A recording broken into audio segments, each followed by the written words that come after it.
अस्सलामुअलैकुम। News and views में खुशामदीद। आकाशा यासीन आपसे मुखातिब है। नाज़रीन, दहशतगर्दी के मामले पर एक नया सियासी तनाज़ा जो है वो इस वक्त हमारे सामने आया है। वज़ीर आला खैबर पख्तूनख्वा के बयान ने कौमी सतह पर नई बहस जो है वो छेड़ दी है।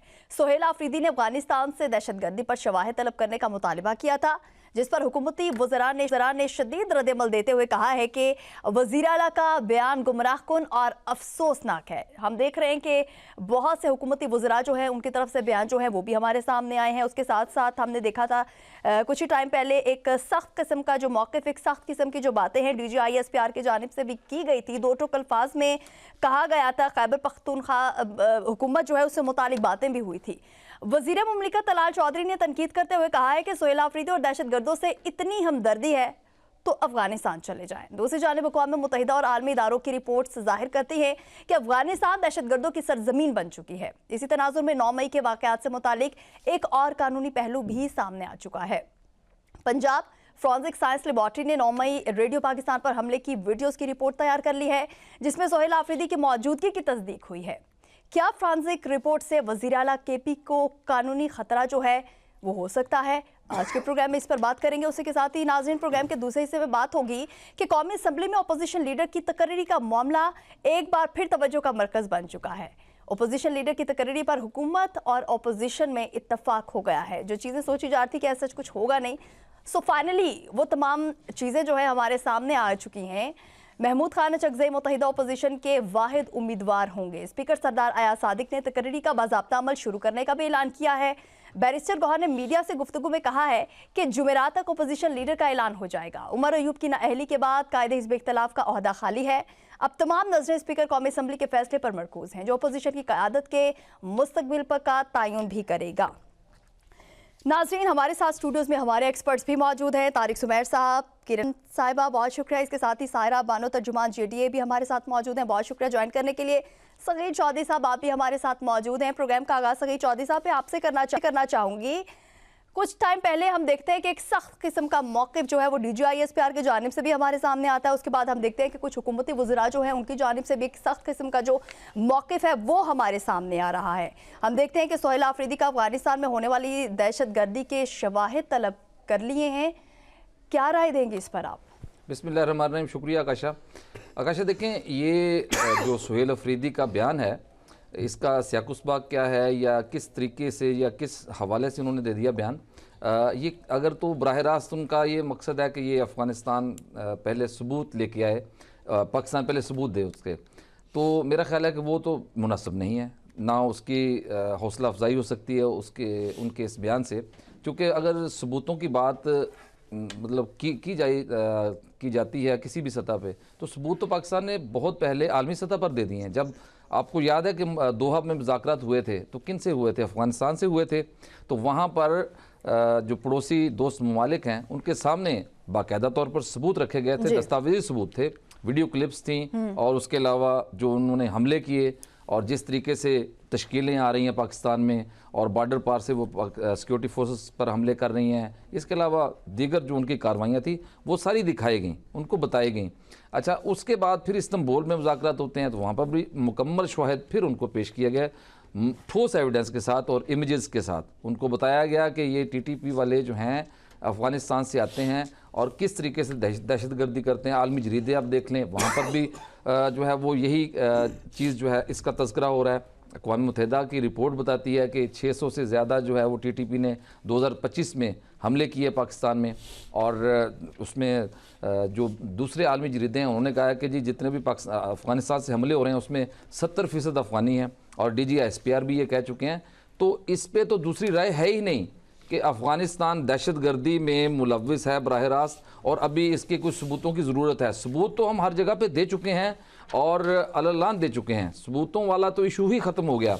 अब तो बात यह है, देखिए इसमें बात इससे भी बहुत आगे निकल चुकी है। हम अब हमने अपने बॉर्डर को सिक्योर करना है। मसला यहाँ पे आके रुका हुआ है कि हमने अपने बॉर्डर को सिक्योर करना है, तो हम पहले किसी मुल्क को उसके सबूत दिखाएंगे तो फिर अपने बॉर्डर की सिक्योरिटी करेंगे। ये कैसे मुमकिन है? हमने अपने बॉर्डर को सिक्योर। सगीर चौधरी साहब, सवाल ये है कि इस वक्त जिस तरीके से हम देखते हैं कि हमारी आर्मी, हमारे अवाम, हमारे लोग, हमारी हुकूमत सब एक पेज पर मौजूद है, ऐसे में सोहेला अफरीदी साहब का इस तरह का बयान सामने आना, हम देख रहे हैं कि पीटीआई बहुत अरसे से पहले ही मुश्किलात का शिकार है और ऐसे में एक नया बयान आना पीटीआई को एक नई दलदल में धकेलने के मुतरादिफ मैं समझती हूँ कि ऐसा है।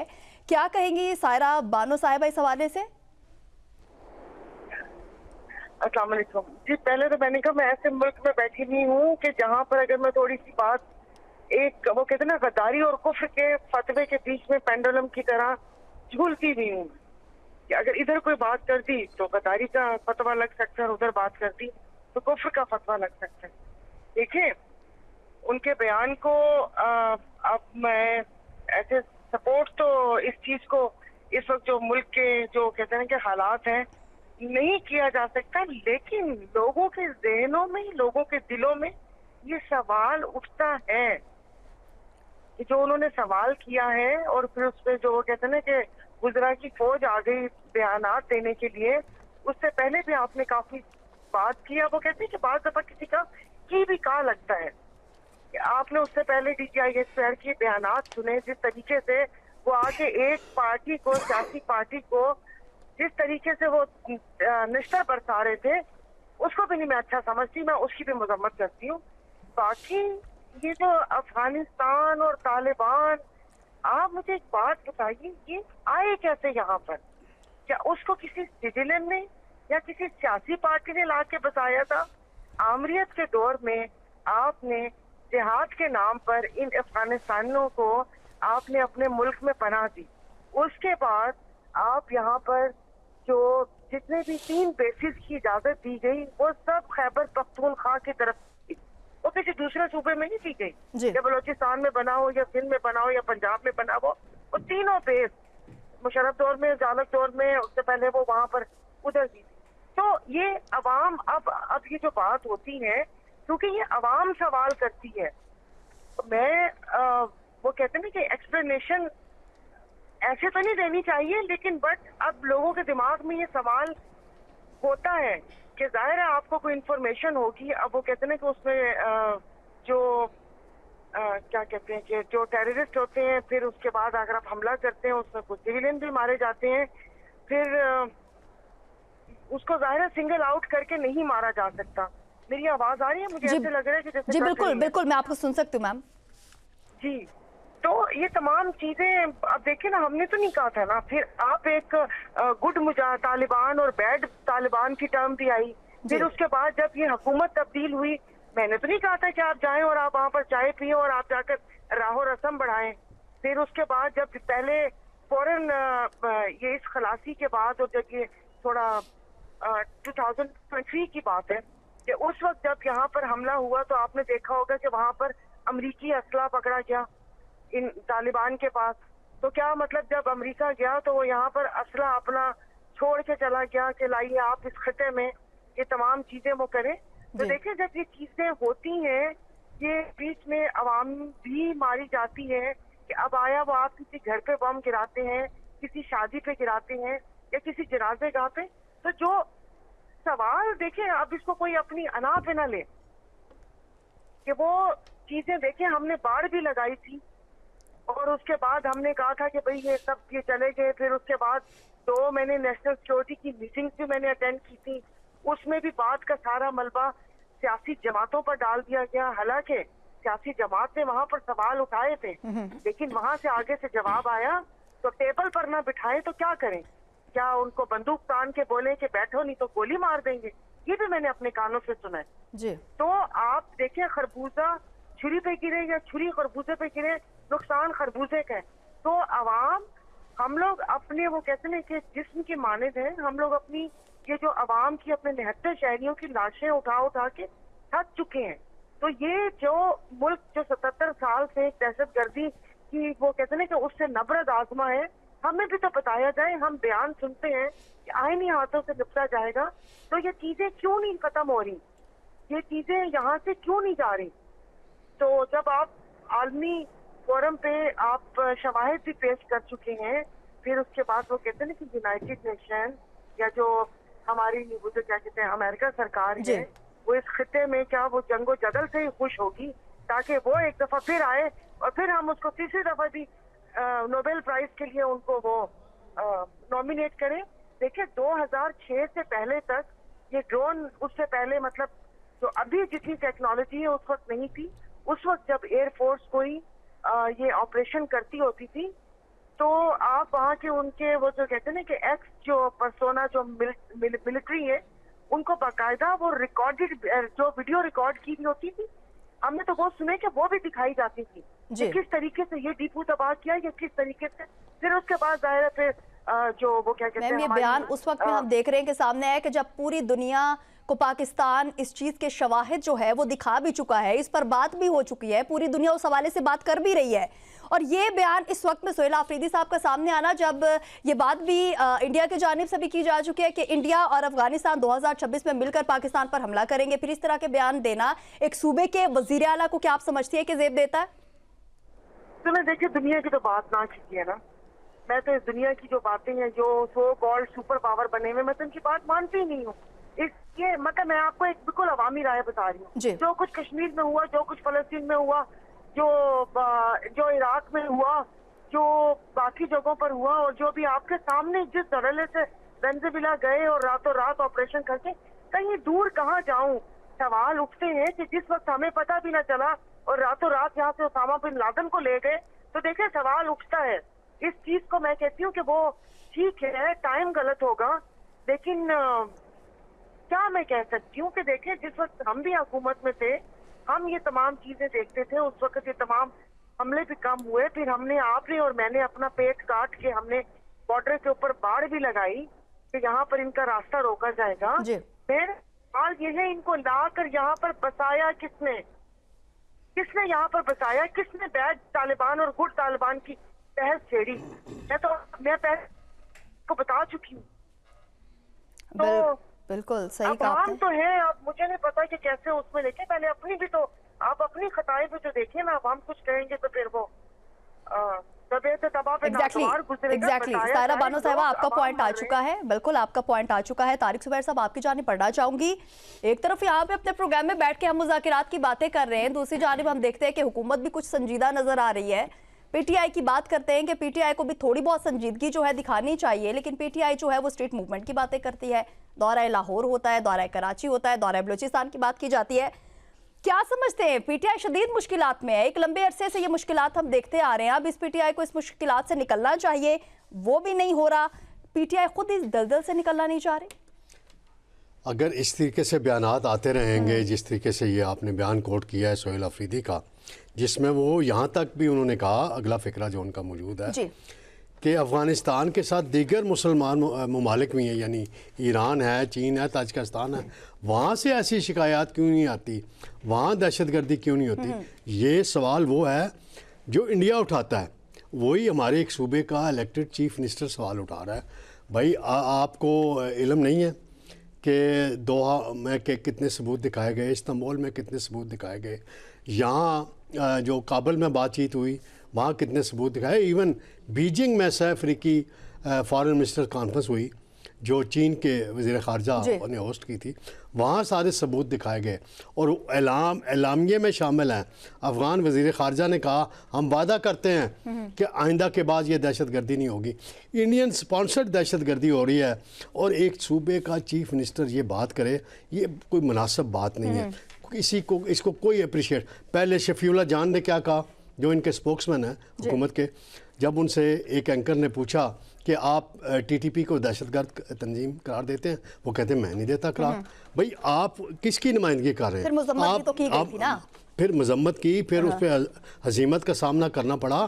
तो ये बात अभी तारिक जुबैर साहब, सवाल तो ये उठता है ना कि अगर बानी पीटीआई से अभी मुलाकात हो जाती है, एक लंबे अरसे से हम मुलाकात की बात भी कर रहे हैं, मुलाकात भी नहीं हो रही, अभी अगर मुलाकात हो जाती तो हम ये समझते हैं कि शायद सोहेल अफरीदी साहब ने जो बयान दिया है, कहीं ना कहीं बानी पीटीआई की जानिब से ऐसा कहा गया है, तो कहीं ना कहीं आपको शक व शुबा तो होगा कि किसकी जानिब से कहा जा रहा है। और सोहेल साहब ने इतना बड़ा बयान जो है वो दे दिया।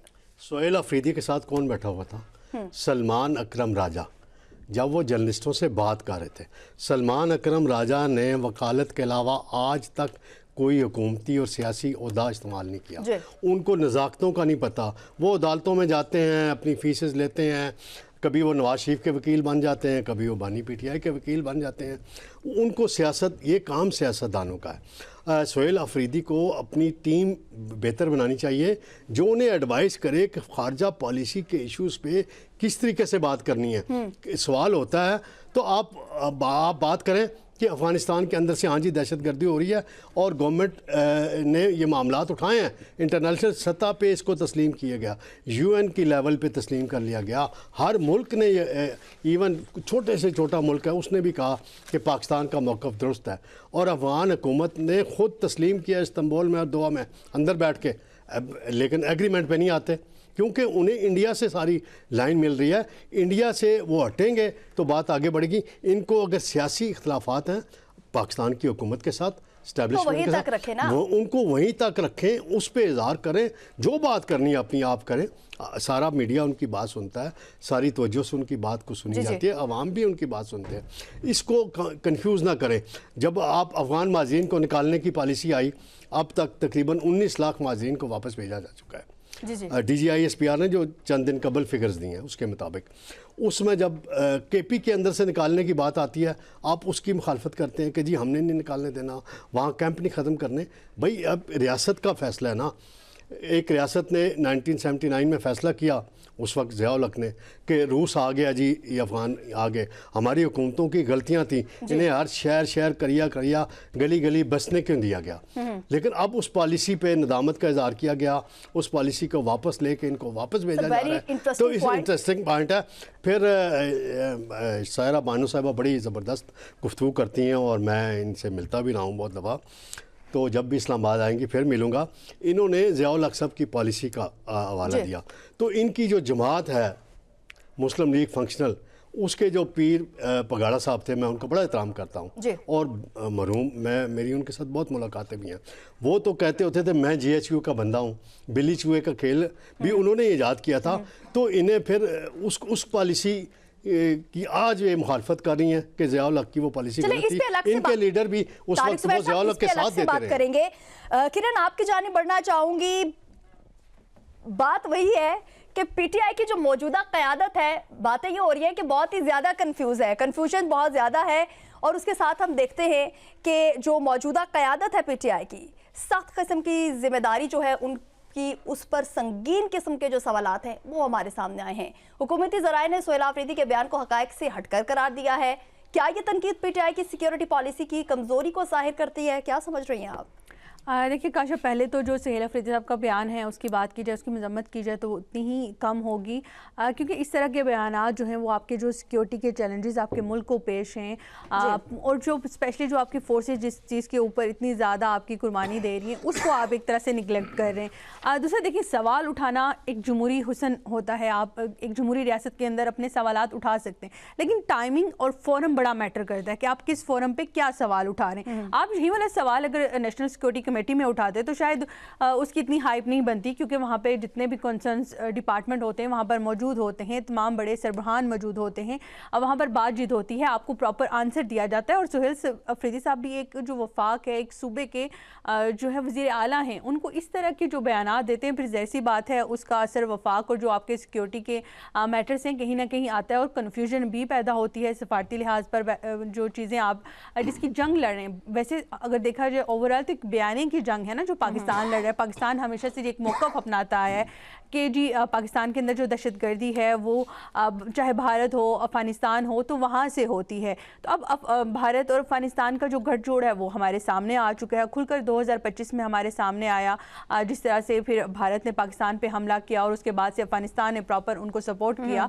और फिर जितने आप जो डायलॉग्स हुए, डायलॉग्स के अंदर जितनी भी बात की गई, खास करके इस्तांबुल के अंदर बात की गई, दोहा के अंदर जो बात की गई, आपके उस तरह से डायलॉग्स पे अफ़गानिस्तान की गवर्नमेंट नहीं आई, तालिबान उस तरह से आपके मौक़िफ़ को नहीं अपना पा रहे। तो ये सारी चीज़ें किस चीज़ का इंडिकेटर, अगर आपको सवाल करने हैं, शवाहद चाहिए, तो ये तो दुनिया भर जो है वो इस चीज़ के ऊपर पाकिस्तान के मौक़िफ़ की तारीफ़ कर गया कि पाकिस्तान का मौक़िफ़ बिल्कुल ठीक है, क्योंकि बलूचिस्तान में जितने हमले होते हैं वहाँ पर बहुत सारे शवाहद बहुत बार तो हमारे जो सिक्योरिटी फोर्सेस के इदारे हैं वो दे चुके हैं। उसके अलावा फिर जब इस तरह के डायलॉग्स होते हैं, तो जब दोनों पार्टीज टेबल्स के ऊपर बैठती हैं तो ज़ाहिर सी बात है आप वहाँ पर एविडेंस एविडेंस प्रूफ जो है वो पेश करते हैं, बातचीत होती है, दोनों साइड से डेलीगेशन आपस में गुफ्तगू शनीद करते हैं, तो ऐसा नहीं होता कि आप ऐसे ही मुंह उठा कर चले गए और आपने बात कर दी और दुनिया ने मान लिया, ऐसा नहीं है। दुनिया भर जो है ना बड़ी बरीक बीनी के साथ चीज़ों को देख रही होती है, वो देखती है कि पाकिस्तान अगर ये बात कर रहा है तो उसके पीछे क्या वजूहात हैं, किस लिए वो बात की जा रही है। तो एक वफाक जो एक सूबे का वज़ीर आला है उसको चाहिए कि वो वफाक का जो बयानिया है उसके साथ चले। देखिए होना तो ऐसे चाहिए, अपने पर्सनल इख्तलाफात तो हर एक के होते हैं, हर मुल्क में होते हैं, वो हर मुल्क में जो है वो चलता रहता है। पर्सनल इख्तलाफात की बिना पर आप अपने मुल्क को उसके जो सिक्योरिटी चैलेंजेस हैं उसके ऊपर अगर करेंगे तो डेफिनेटली कन्फ्यूजन भी पैदा होगी और कहीं ना कहीं आप दनिस्ता या गैर दनिस्ता तौर पर जो दुश्मन ममालिक हैं आप कहीं ना कहीं उनके बयानियों को एक जो है बढ़ावा दे रहे होते हैं और उनका साथ दे रहे हैं। तो ये सारी चीज़ें बड़ी मैटर करती हैं। अब बात करना जो है वो कोई ज़रूरी नहीं है कि आप हर चीज़ मीडिया पे आके करें। फोरम्स बहुत सारे मौजूद हैं, नेशनल असम्बली का फोरम मौजूद है, फिर इसके साथ साथ कमेटी जो नेशनल कमेटी है उस पर ये सारे फोरम्स मौजूद हैं जहां पर बात की जा सकती है। तो ये बहुत सारी चीज़ें, और जब नेशनल कमेटी सिक्योरिटी का इजलास होता है तो वहाँ पर तमाम जो सूबे हैं उनके वज़ीर आला को वहाँ पर बुलाया जाता है। तो आप जाएँ वहाँ पर अपने एक तो ना सिर्फ अपनी पार्टी की रिप्रेजेंटेशन दें बल्कि अपने सूबे की रिप्रेजेंटेशन दें, क्योंकि आपका सूबा सबसे ज़्यादा इस वक्त मुतासर है। वहाँ पर बेशक वहाँ की आवाम ने बहुत सारी कुर्बानियाँ दी हैं, सिक्योरिटी फोर्सेस ने तो चले दी हैं, लेकिन अवाम ने भी वहाँ पर बहुत सारी दी हैं। फिर इसीलिए जितने भी वहाँ पर ऑपरेशन किए गए, चाहे ज़रबे अज़ब की बात की जाए या रद्दुल फसाद की बात की जाए, वहाँ पर एक अवाम ने भी बड़ी कुर्बानी दी है। हम सिक्योरिटी फोर्सेस की बेशक हर जगह पे बात करते हैं, लेकिन असल अगर अवाम साथ ना हो तो वहाँ पर कभी भी कोई भी ऑपरेशन कामयाब नहीं हो सका। अगर वहाँ पर कोई भी दोनों ऑपरेशन कामयाब हुए हैं तो वहाँ की अवाम ने भी एक बड़ी कुर्बानी और बड़ा साथ दिया है। तो इस चीज़ को आप तमाम तर कुर्बानियों को बुलाकर अगर आप इस तरह की स्टेटमेंट्स देंगे, इस तरह के बयानात देंगे, और इससे पहले भी है सुहेल अफरीदी जो है उस आवाम के बारे में जो आपको वोट करती है, 13 साल से करती है, एग्जैक्टली 13 साल से आप सूबे की बात करते हैं, तो ये वाली चीजें जो है हमारे सामने आ रही हैं। उसके साथ ही हम देखते हैं कि अफरीदी साहब जो है वो 9 मई में मुलव्विस हैं। एक नया ट्विस्ट एंड टर्न जो है वो भी हमारे सामने आ चुका है। नाज़रीन इस पर बात करेंगे, लेकिन यहाँ पर वक्त हो एक शॉर्ट ब्रेक का, हमारे साथ रहिएगा।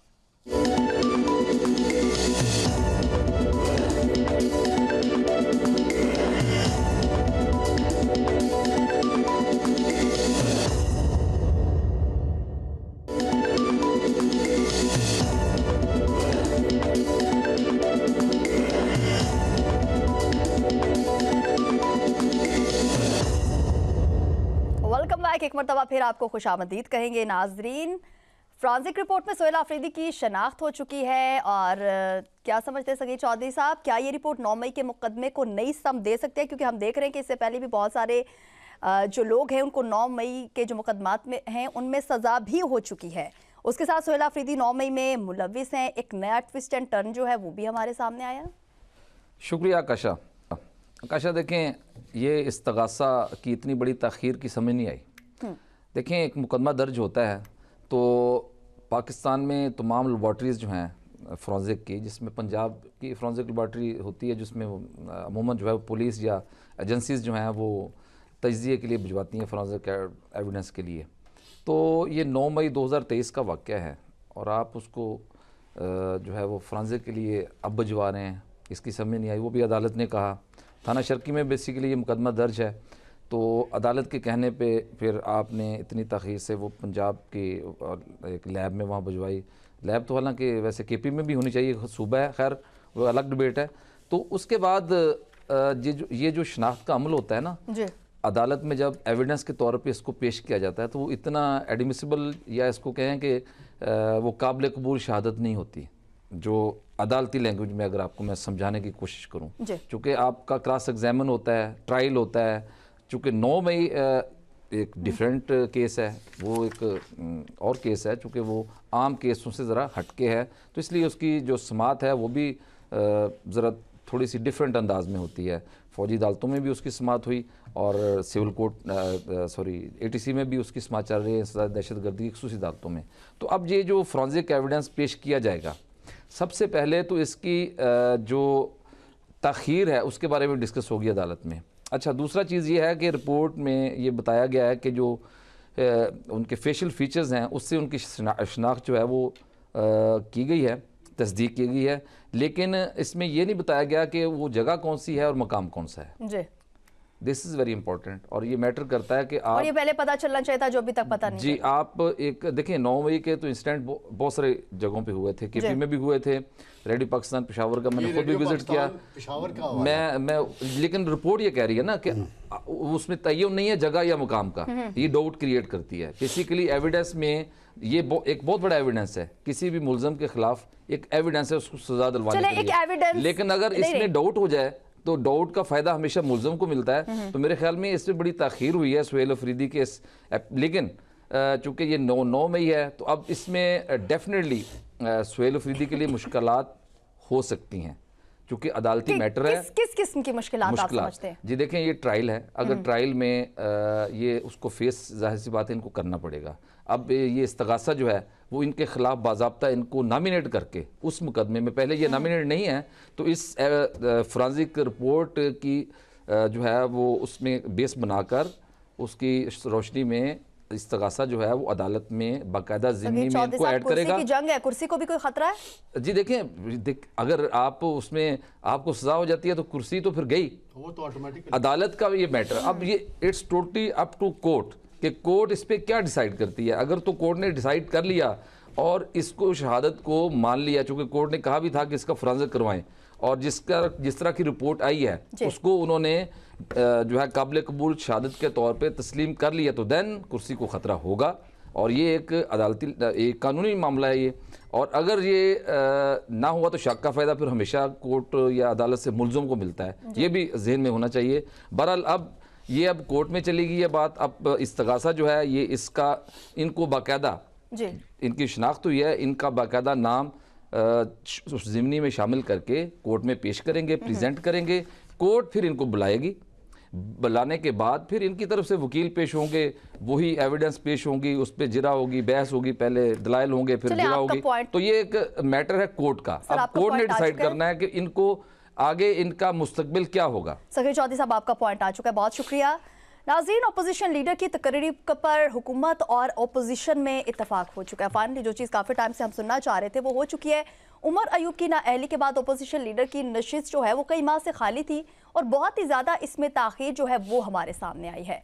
क्या समझती हैं सारा बानो साहिबा के महमूद खान चकजई के अपोजिशन लीडर नामजदगी से ये जो मुज़ाकिरात की राह है ये हमवार होती है, आपको दिखाई दे रही है या नहीं दे रही? और इसके साथ मैं ये भी जानना चाहूँगी कि आप क्या समझते हैं इस वक्त मुज़ाकिरात तो हो रहा है, हुकूमत जो है वो भी संजीदगी दिखा रही है, जबकि पीटीआई जो है वो संजीदगी अपनी तरफ से दिखा रहे हैं, लेकिन होता है ऐसा कुछ दिखाई नहीं दे रहा। कौन संजीदा है, कौन संजीदा नहीं है, क्या समझती हैं आप?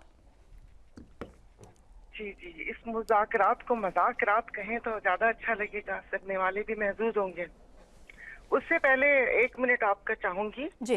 पीर साहब पर बात हुई थी कि पीर साहब कहते थे कि वो GHQ के बंदे हैं, तो मैं हंस रही थी।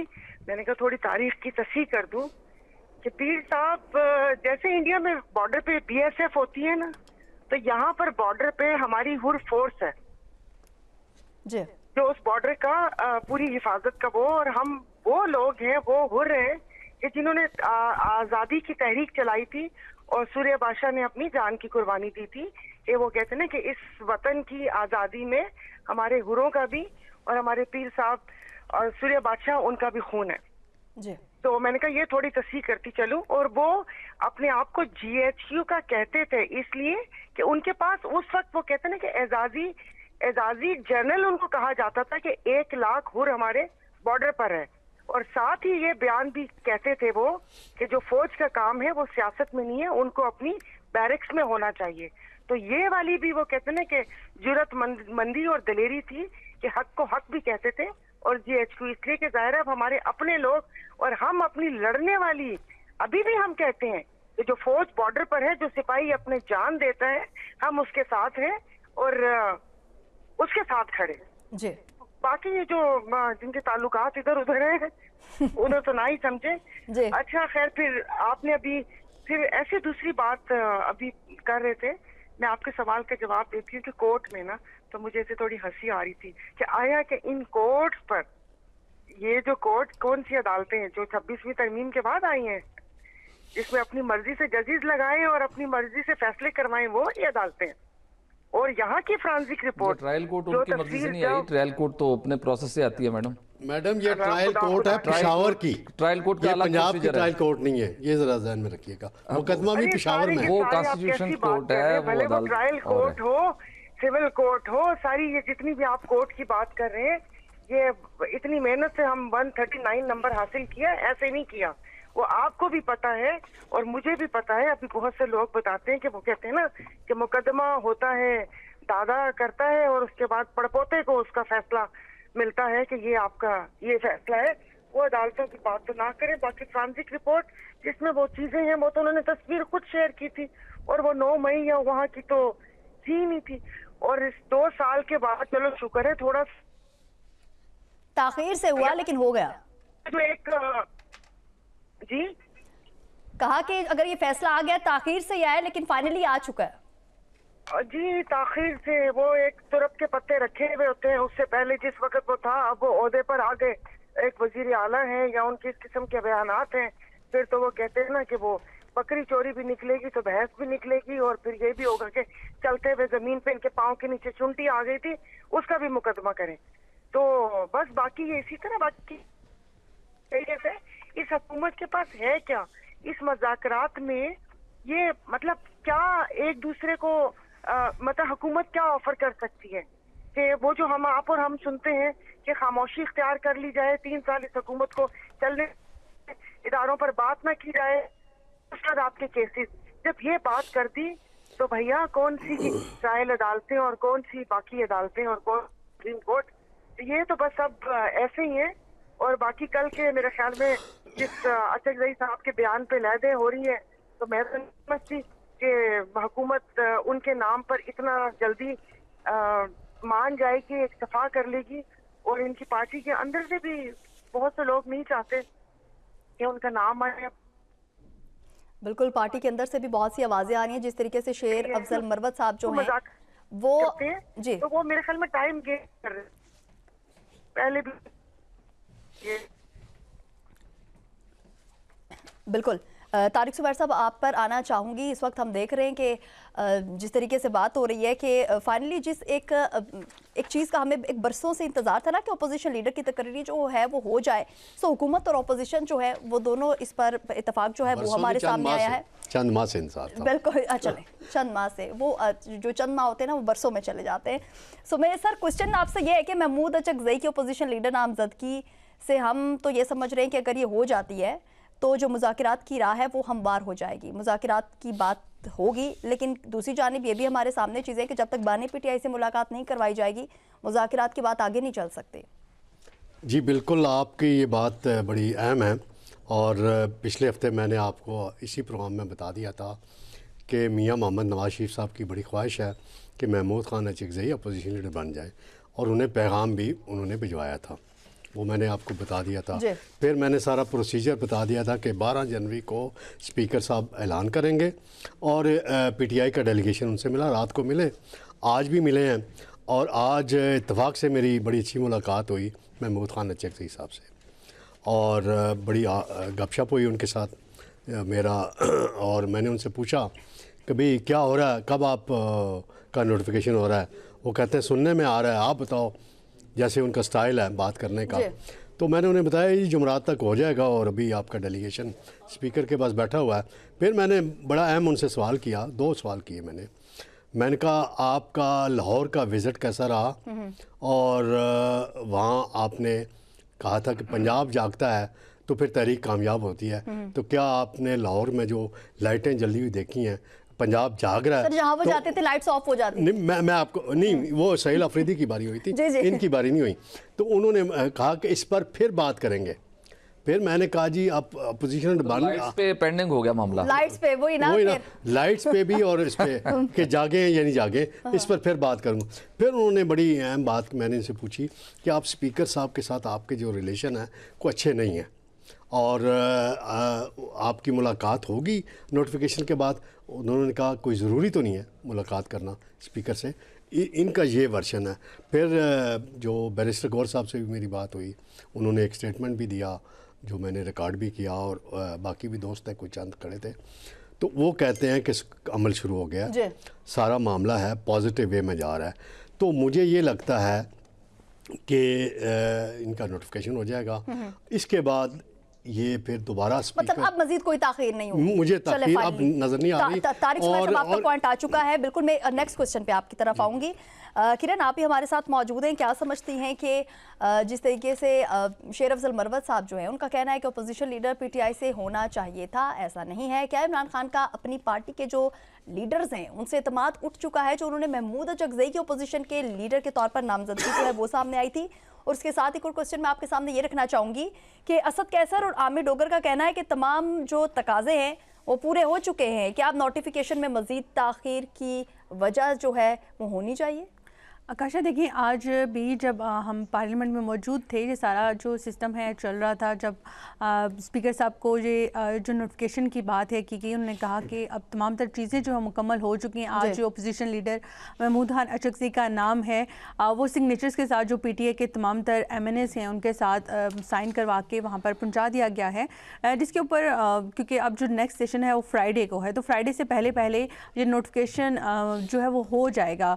इसके इम्कान जो है जाहिर किए जा रहे हैं। और जो बात की आपने शेर अफजल मरवत की, बिल्कुल उन्होंने यही कहा था कि ये पार्टी के अंदर हमारे किस तरह के फैसले हो रहे हैं, क्या जो पीटीआई के साथ बहुत टाइम से लोग चलते हुए आ रहे हैं, उसमें बहुत सारे लोग हैं जिन्होंने पीटीआई के लिए कुर्बानियाँ दी हैं। क्या खान साहब का उनके ऊपर जो एक ट्रस्ट है वो ख़त्म हो चुका है कि एक और जो पार्टी है जिनके पास कोई सीट भी नहीं है, उनको जो है वो अपोजिशन लीडर बनाया जा रहा है। तो उसके ऊपर आज बैरिस्टर गौहर का एक जो जवाब आप समझ सकती हैं कि वो आया है कि पाकिस्तान तहरीक इंसाफ के अंदर कोई भी फॉरवर्ड ब्लॉक का जो बंदा है वो नहीं है। हमारे चेयरमैन जो हैं वो इमरान खान थे, हैं और रहेंगे। सो उनके जो अहकामात हैं उसके मुताबिक पार्टी को चलाया जा रहा है, और उनके कहने पर ही महमूद खान अचकज़ई को जो है वो नामजद किया गया अपोजिशन लीडर, जो कि उमर अजूब के बाद जब उनकी सीट खाली हुई थी तो उसके बाद उनको किया गया। तो इस तरह की चीज़ें जो हैं स्टेटमेंट्स पार्टीज़ की जानिब से, इमरान की जानिब से आती रहती हैं, और शेर अफजल मरवत का अपनी ही पार्टी के साथ बहुत सारे इख्तलाफात जो हैं वो चलते रहते हैं और हमारे सामने अक्सर आते रहते हैं।